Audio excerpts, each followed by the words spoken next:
YOLO.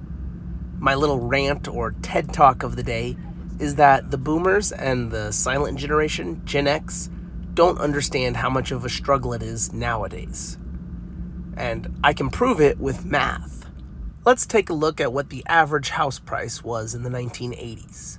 Since buying your own place, having a home, is a quintessential cornerstone of the American dream, how obtainable is it? In the 1980s, the average house price was around $84,000. Not a down payment, just the price to buy a house. Now, adjusted for inflation, that's around $250,000 to $270,000.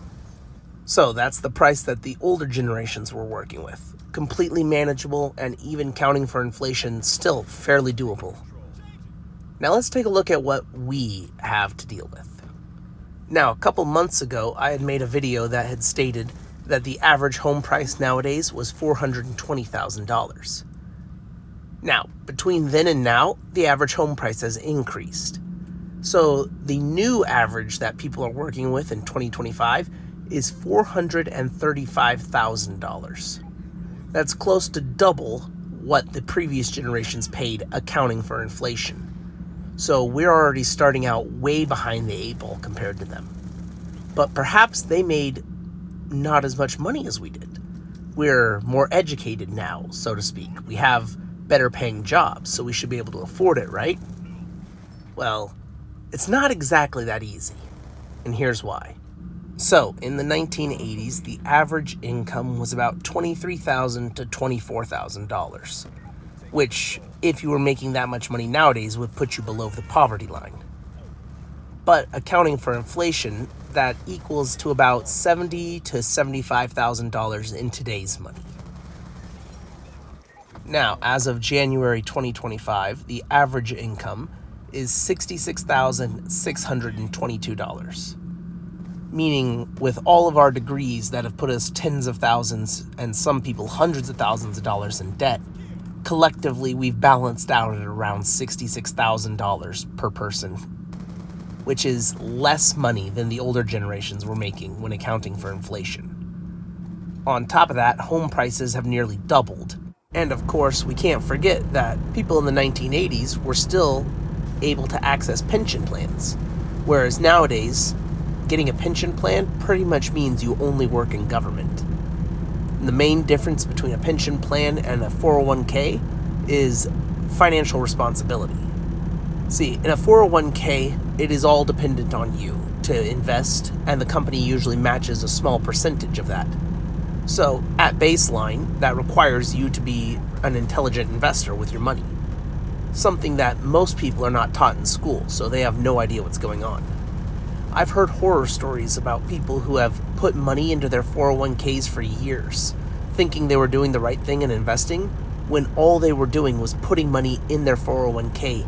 They weren't investing it. They just literally put it in the account and it sat there like a checking account for them, missing out on years of growth and opportunity because they literally did not know what they were doing.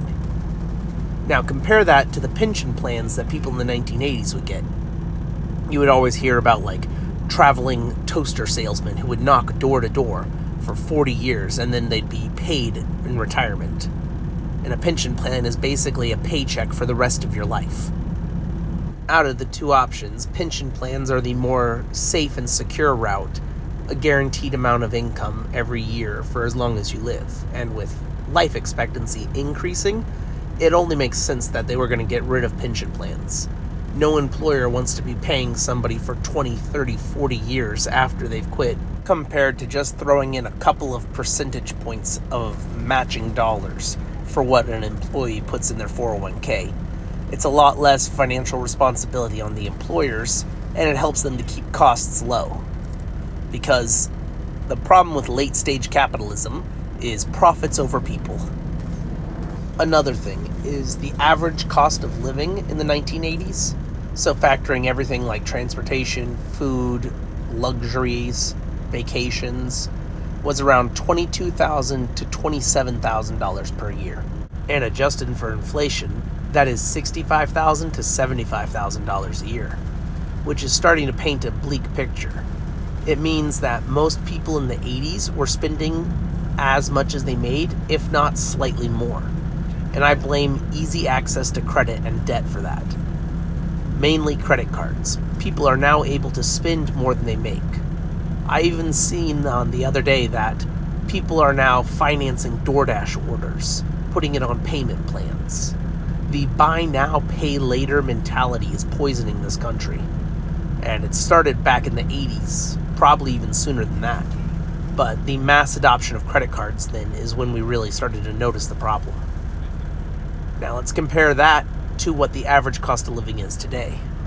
It's estimated that the average cost of living in 2025 is $77,280. More than what the boomers made, accounted for inflation. Definitely more than what the average makes nowadays, which is $66,000 some odd dollars. Meaning, housing has doubled, the amount we're actually getting paid has reduced, and the cost of living has increased. Now, something that the older generations love to say is just go to college, get a degree, and then you'll get a good job. Let's take a look at how much college has increased its prices over the years, compared to what they had in their day. In the 1980s, the average cost of tuition for 1 year at a public college was $3,300, and the average cost for private was $7,400 for a single year. Now, the average cost for a single year at a public college in 2025 is $29,150. And for 1 year at a private college, it's $41,150 on average. The cost of education is tremendously more than what they had to pay. The return on that is less and less. We are now earning less money than they made, paying more money for the same opportunities, and housing is nearly doubled, which is the biggest thing for me, because I would like to have a house one day and a family. But in the current, economic standing, it's looking more like I'm just going to have to buy land and build myself a house like they did in the old days, which is still going to cost an arm and a leg. It's for these reasons, and many more, that I feel the older generations have lost touch with the economic struggle and reality of what it's like to be a young American nowadays. You're working harder for less. That way you can then have the chance to spend way more than they ever did to hit the same or roughly the same quality of life, since the average cost of living has only increased by a few $1,000s. That means that our quality of life is relatively the same as to what theirs was on paper. In short, no, it is not having a coffee every day or getting guac that is making it to where I won't be able to afford a house. It's the skewed labor market and the artificially increased housing prices that are making it impossible for this generation, not the fact that we're lazy. That is my response to all the older folks.